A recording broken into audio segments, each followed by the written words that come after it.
Moçadinha, descrevendo com vocês os tipos de caule. Para poder falar dos vários tipos de caule, a gente divide eles em três conjuntos: caules aéreos em contato com ar, caules subterrâneos embaixo do chão e caules aquáticos em contato com a água. Dentro dos caules aéreos, eu vou subdividir ainda em alguns outros grupos. Caules aéreos podem ser eretos, quando estão postados na vertical. É o que acontece, por exemplo, com os caules do tipo haste. Gente, o caule do tipo haste, ele é um caule que ele é ramificado, então ele apresenta galhos, ele é pequeno, bastante moçada, flexível e clorofilado. Ora, se ele é clorofilado, automaticamente ele é verde. Onde é que nós encontramos caule do tipo haste? Em plantas de idades jovens, então plantas jovens de modo geral, o caule do tipo haste. E em angiospermas do grupo das dicotiledôneas de pequeno porte. Essas angiospermas dicotiledôneas de pequeno porte são chamadas simplesmente de ervas, né? Então o termo erva, um termo que é utilizado para descrever plantas pequenas. Segundo tipo de caule, moçada, o caule chamado de tronco, talvez o caule mais tradicional lá das plantas, ele é um caule ramificado. De modo geral, moçada, um caule grande, um caule que ele é rígido e um caule que é lenhoso. Ora, moçada, lenha, madeira, lenhoso quer dizer que ele apresenta madeira na estrutura dele. Onde é que nós encontramos os caules do tipo tronco? A gente vai encontrar em plantas de gimnospermas e angiospermas dicotiledôneas de médio e de grande porte. No caso de médio porte, chamadas de arbustos, e de grande porte, chamadas de árvores, tradicionalmente. Então, tá lá, segundo tipo de caule, caule do tipo tronco. Terceiro tipo de caule, ereto, né? Aéreo, ereto. Caule, moçada, chamado de stipe. Stipe, moçada, vai ser um caule ereto, indiviso. Dizer que o nome indiviso quer dizer que ele não está dividido, ou colocando de outra maneira, quer dizer que ele não é ramificado. Outro detalhe sobre os caules do tipo stipe é que eles apresentam nós bastante evidentes. Lembrando que o nó é exatamente o ponto de onde sai um ramo, um galho, uma folha, uma flor, um fruto, uma raiz adventícia. E claro que na haste e no tronco, a gente tem nós. Só que os nós não são evidentes, como acontece lá no stipe. Outro detalhe do stipe é que ele apresenta folhas somente na cúpula dele. Isso aqui é tipicamente encontrado nas plantas angiospermas monocotiledôneas do grupo das palmáceas. Ou seja, coqueiro, palmeiras, companhias limitadas, né? Você tem lá clássico desenho do coqueirinho, né? Tá lá o caule dele. O caule dele não tem galhos. Ele, moçada, apresenta esses tracinhos. Esses tracinhos são exatamente os nós, e a gente só vai ter folhas lá na parte de cima, somente, gente, lá na cúpula da plantinha. Lindíssimo meu desenho de coqueiro. Quem estiver reclamando, é inveja do meu desenho. Cara, quando você pega, por exemplo, lá um caule do tipo stipe, esses nós aqui de baixo, por que eles não têm folhas? Os nós aqui de baixo, eles são nós mais antigos. E esses nós mais antigos, eles não apresentam mais meristemas laterais funcionais. Ou seja, quando o coqueiro era pequenininho, quando o coqueiro era desse tamanhozinho, esse nó aqui funcionava, tinha gemas que funcionavam. Mas agora que o coqueiro cresceu, esse nó aqui de baixo é um nó mais antigo, não funciona mais, as gemas não são mais funcionais. Somente os nós mais recentes, que são os mais de cima, né? Lembrem que a planta, ela só cresce no ápice dela, onde tem o meristema apical. Só lá em cima, que você tem lá o nó recente, é que você tem meristemas laterais, gemas funcionais para produzir folhas. É por isso que o caule do tipo stipe só tem folhas na cúpula, né? Porque aqueles nós mais de baixo, mais antigos, não tem mais gemas, meristemas laterais funcionais, ou seja, não vão produzir ramos, galhos, folhas, etc. e tal. Somente os nós mais de cima, os nós mais recentes, têm gemas funcionais, apresentando nesse caso ramos assim, né? Na forma de folhas aqui nesse caso. Uma observação. De onde é que você obtém palmito? Ora, moçada, palmito ele é obtido de palmeiras, né? Já parou para pensar nisso? Palmito, palmeira. Sendo, gente, que o palmito lá, ele basicamente vai ser o conjunto de folhas jovens, de folhas em formação, folhas que estão lá se formando. Pode notar que quando você está comendo lá palmito, né? Tem aquelas rodelinhas de palmito, por assim dizer, aquelas são as folhas jovens da palmeira que estão se formando, sendo, gente, localizadas lá no ápice do estipe, do caule, de alguns tipos de palmeira. Ah, a propósito, né? É o caso, por exemplo, de palmeiras como a palmeira jussara ou palmeira de açaí, exatamente a mesma da qual lá você obtém o açaí. É o caso, gente, da palmeira de pupunha, né? Então, quando você compra lá palmito, nem vou dizer que palmito é ruim, porque palmito não tem gosto de nada mesmo, né? Mas tá lá escrito no rótulo, palmito de açaí ou de jussara, palmito pupunha, e aí vai. E onde é que você vai lá extrair o palmito? Ora, pessoazinhas, era uma vez lá a palmeira, muito parecida com um coqueiro, mas todo mundo já percebeu, que você pega lá a palmeira, tem uma parte lá em cima, que ela é verde, né? Tem aquela parte listrada exatamente, que apresenta somente os nós antigos, somente os nós que não apresentam gemas funcionais e por isso não apresenta ramos, galhos, folhas, etc e tal. E aquela parte verde lá em cima é exatamente onde você tem uma folhinha aqui, onde você tem uma folhinha acolá, onde você tem outra folhinha nascendo. Naquela região verde é exatamente onde você tem os nós mais recentes. Esses nós mais recentes apresentando as gemas funcionais e apresentando, gente, nesse caso lá, os ramos na forma de folhas, né? Não tem galhos, mas você tem lá folhas, sendo pessoas que é aqui dentro dessa parte verde que você encontra um rolo de palmito. Rolo de palmito, exatamente as folhas jovens em formação. Daí para você extrair palmito, você pega a palmeira, corta bem aqui, exatamente na fronteira entre a parte marrom listrada e a parte verde, e da parte verde para cima é que você vai ter o palmito, né? Seja lá palmeiras jussara de açaí, palmeiras pupunha e etc e tal, para você obter lá palmito. Ainda falando de caules que são eretos, né? Aéreos e eretos, nós temos os caules do tipo colmo. Lembrando, né, moçada, que no caule do tipo colmo, né, ele também é indiviso, ou seja, não é dividido, ou seja, não é ramificado.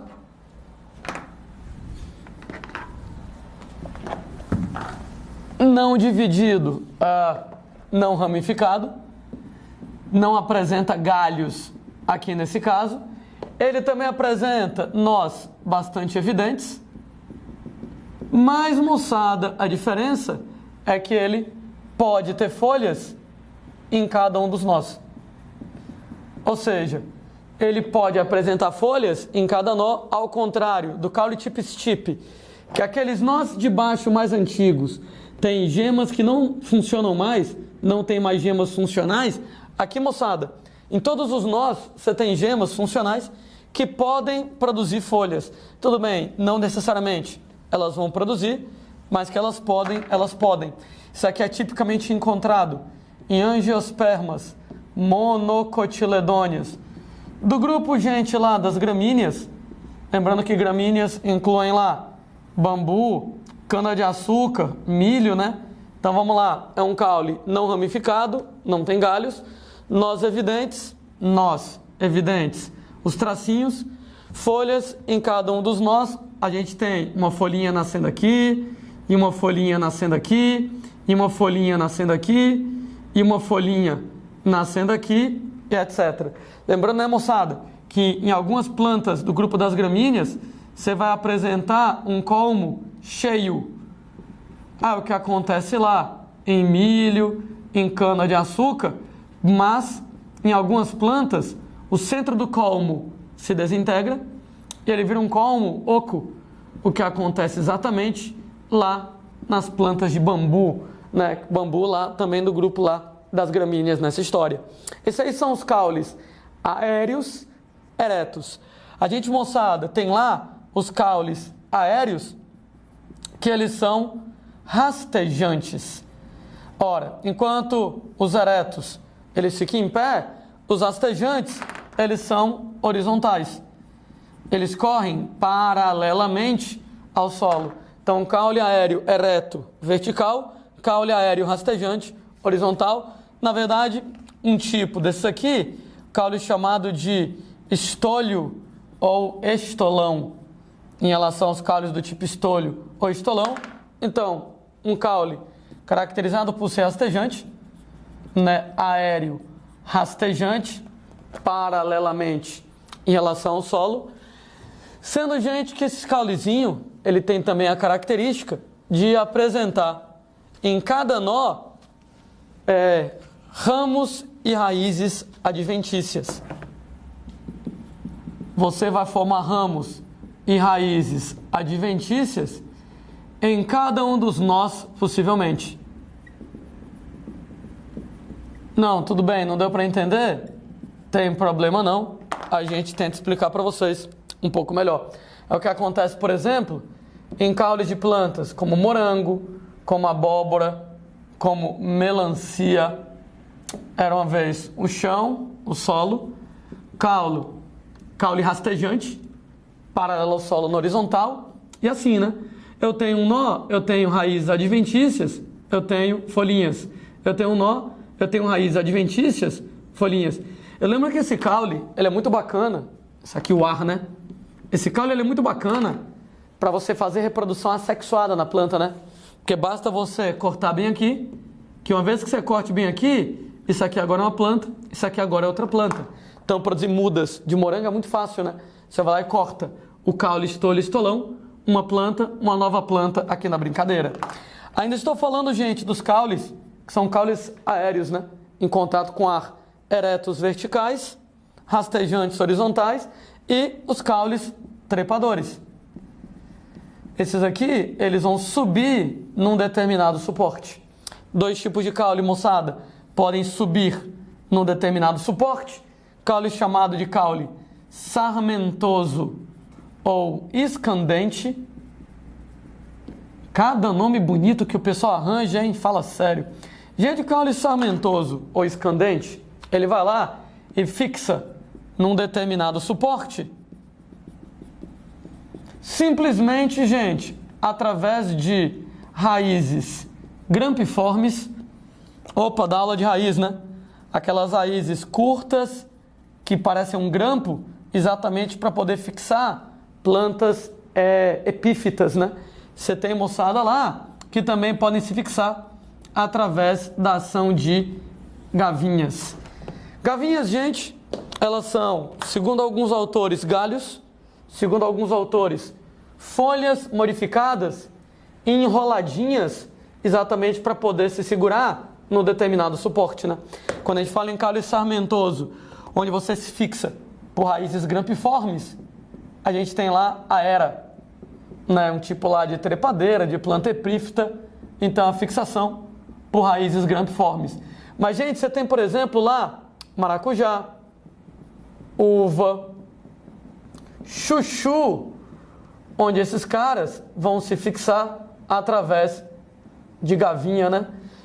Quem, gente, é de interior, claro que inevitavelmente vai entender um pouco melhor as coisas de botânica, né? Porque passeando lá no meio do mato, em contato com as plantas, já deve ter visto lá um pé de maracujá, um pé de uva. A gavinha, gente, ela é uma folha enroladinha, né? Ela vai lá, enroladinha, tem um determinado suporte, ela vai crescendo enrolada no suporte. Quando ela vai crescendo enrolada no suporte, exatamente para poder fixar. Então, o caule trepador desse jeito é sarmentoso ou escandente, e quem fixa no suporte a esgrampiforme, como na era, ou a gavinha, como em maracujá, uva e chuchu. Ainda falando de caules aéreos trepadores, nós vamos ter, moçada, lá o chamado caule volúvel. O caule volúvel, ele também se fixa num determinado suporte.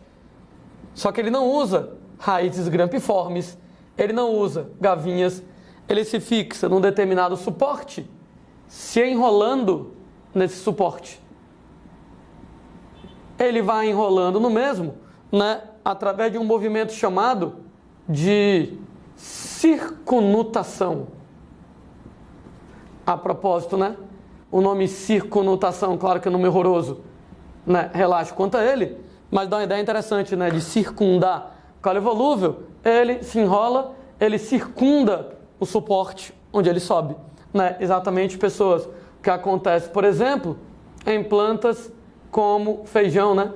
Você tem um suporte e o feijão vai enrolando no suporte, ele vai crescendo, se enrolando no suporte. Então, a gavinha é um galho, uma folha modificada que se enrola, beleza. No caso do caule volúvel, o próprio caule vai crescendo, se enrolando. Aí, né, aquela coisa que o pessoal de botânica se passa às vezes, né? Às vezes, gente, quando o caule vai se enrolando, ele vai tendo giro para a direita, destrógiro nesse caso. Então, giro para a direita, curiosamente isso aí é geneticamente determinado, né? Ou ele vai ter giro para a esquerda, sinistrógiro ou levógiro, nesse caso, gente, lá com giro para a esquerda, sinistro, quer dizer esquerda, nesse caso. A propósito, né? O feijão, por exemplo, tem lá um caule volúvel do tipo destrógiro. Mas, volto a dizer, besteira, né? Geneticamente determinado para poder girar para um lado ou para poder girar para o outro lado, caule do tipo volúvel. Eu ainda estou falando dos caules, moçada, aéreos, né? Ainda estou no primeiro grupo de caules, que são os caules aéreos. Falei dos eretos, falei, moçada, dos rastejantes, dos trepadores. E temos aqui, moçada, que eu vou caracterizar como caules especiais, porque eles vão ter algumas modificações muito grandes em relação ao que são os caules normais. É o caso, por exemplo, dos caules do tipo cladódio. Os caules do tipo cladódio, moçada, são caules que eles são caracterizados por serem semelhantes a folhas. No sentido de eles serem clorofilados automaticamente verdes e suculentos. Quando você vai dizer que eles são suculentos, quer dizer que eles vão armazenar água, né? Eles têm um parênquima aquífero bem desenvolvido, então eles são adequados para poder armazenar água. Bom, quando a gente fala, moçada, em caules do tipo cladódio, é o que acontece, por exemplo, no cacto. Notem, gente, que o caule do cacto, ele é um caule que ele é verde, ele é um caule que ele é suculento. No cacto, uma peculiaridade, né? Ele vai apresentar lá um cladódio apresentando espinhos, né?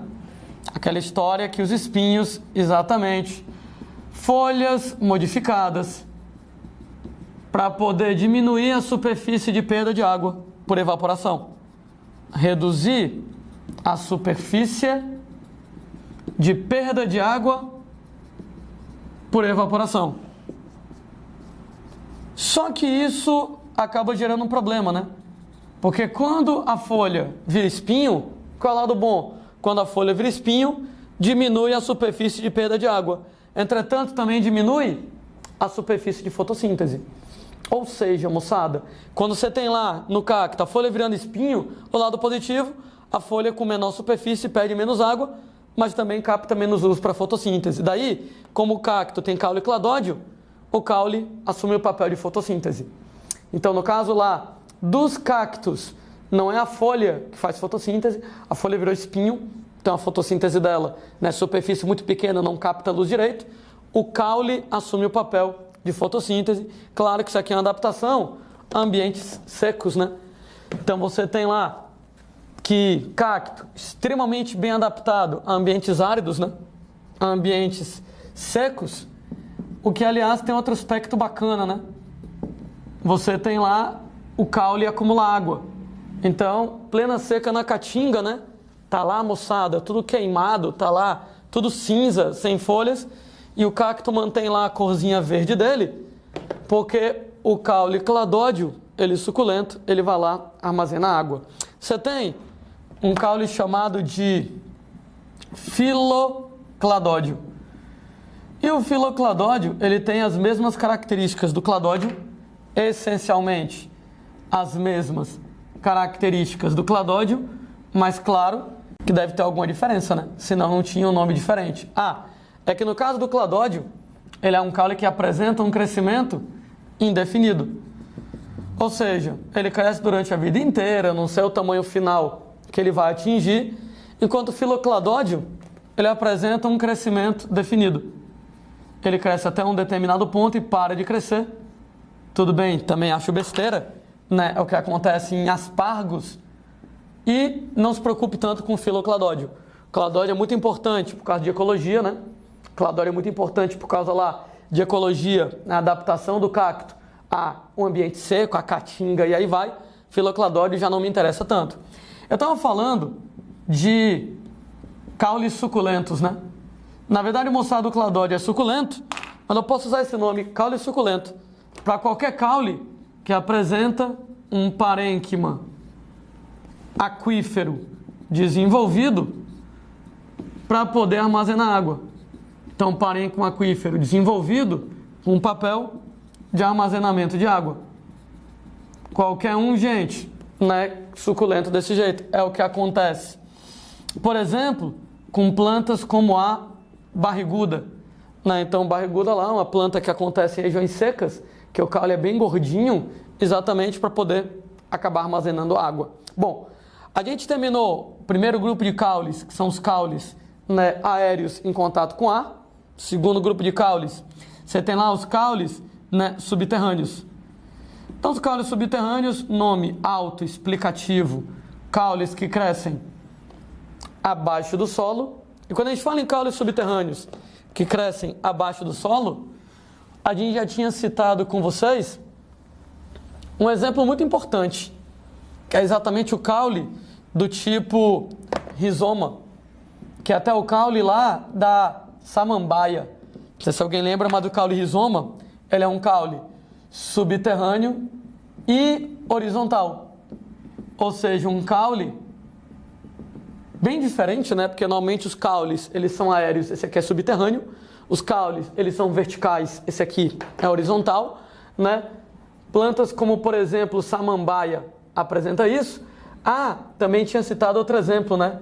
Bananeira, comentando que era uma vez o solo, era uma vez o ar e o rizoma da bananeira, né? Subterrâneo e horizontal, saindo lá aquelas raízes. Raízes que saem diretamente do caule são raízes adventícias e folhas, né? Só que eu também comentando com vocês que as folhas de bananeira, elas são gigantescas. Uma folha e duas e três e etc. Uma folha de bananeira e duas e três e etc. E o resultado? Que as folhas de bananeira são tão grandes que quando você soma as bainhas de várias folhas, você acaba tendo um pseudo-caule aqui na brincadeira. Então, cuidado que, na verdade, o caule da bananeira é um rizoma. O caule da bananeira ele é subterrâneo e horizontal. E o que a gente chama popularmente de caule da bananeira, na verdade, é um pseudo-caule, o conjunto de bainhas das folhas, que são, gente, simplesmente gigantescas, né? Essas folhas enormes lá. Em relação à bananeira, na soma de várias e várias dessas bainhas, você tem um pseudocaule. Também comentando que esse caule rizoma também é ótimo para reprodução assexuada. Corta bem aqui, isso aqui é uma planta, isso aqui agora é outra planta. Segundo tipo de caule subterrâneo, caules, moçada, chamados de tubérculos. Caules tubérculos são caules subterrâneos, exatamente com papel de reserva de amido. Caules subterrâneos com papel de reserva de amido é o que acontece, por exemplo, lá em batata inglesa. Mais uma vez, a gente lembra para vocês que plantas como, por exemplo, uva, cenoura, beterraba, rabanete, né, mandioca, batata doce, é tudo raiz, né? É tudo raiz tuberosa. Então, esses caras são todos raízes tuberosas, né? Raiz tuberosa é uma coisa, caule tubérculo é outra. A maioria é raiz, né? Então você está na dúvida, pô, isso aqui é raiz ou isso aqui é caule? Raiz. Na dúvida, coloque lá raiz tuberosa. Porque caules tubérculos realmente são poucos, né? É o caso, por exemplo, lá da batata inglesa, que vai ser o exemplo principal. Você tem, gente, lá um caule chamado de caule do tipo bulbo. O caule do tipo bulbo, ele também vai ser subterrâneo e também vai ser modificado para armazenar amido. Mas ele tem um detalhe. Ele apresenta um corpo reduzido.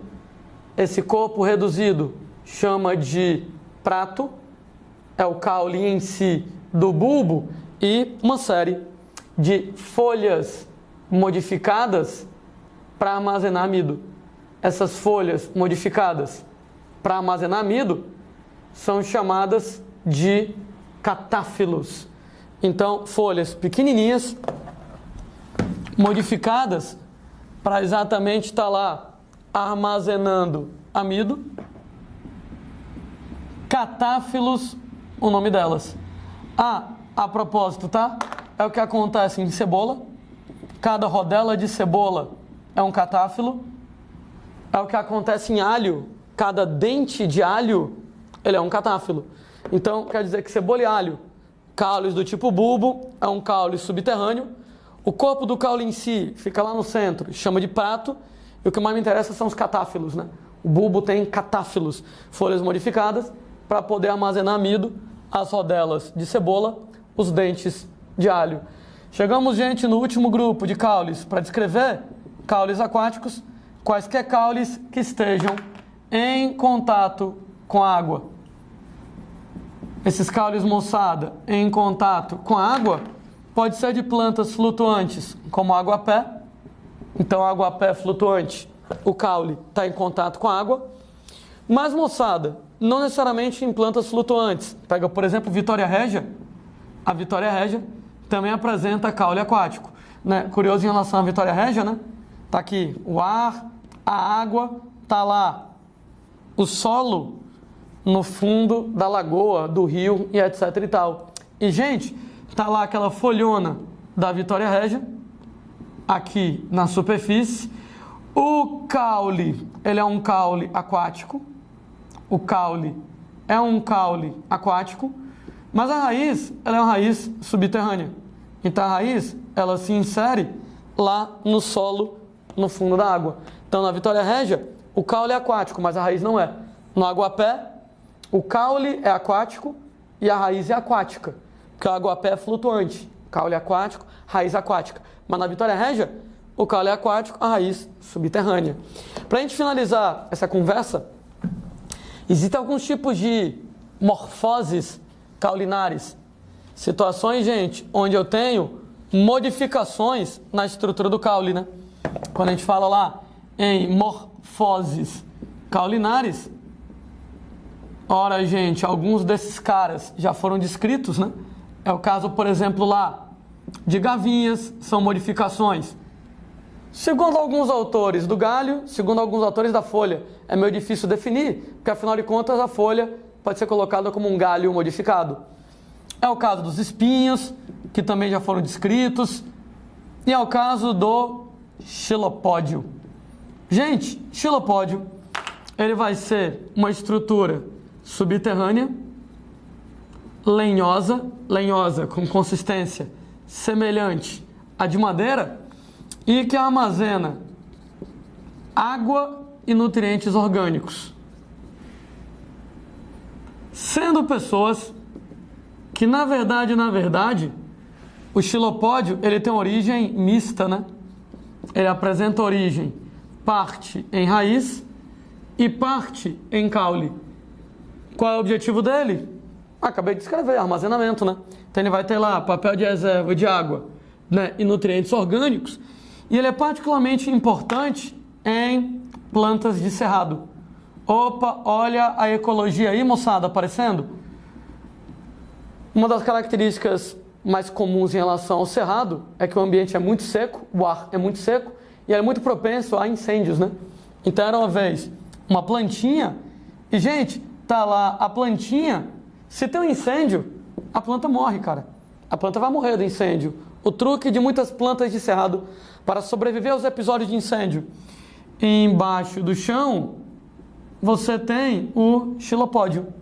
Xilopódio, moçada, ele armazena água, ele armazena nutrientes orgânicos. Mesmo que o incêndio mate a parte aérea da planta, tem problema não, né? O fogo não tem como ir para debaixo do chão. Como o fogo não tem como ir para debaixo do chão, o fogo não mata o xilopódio.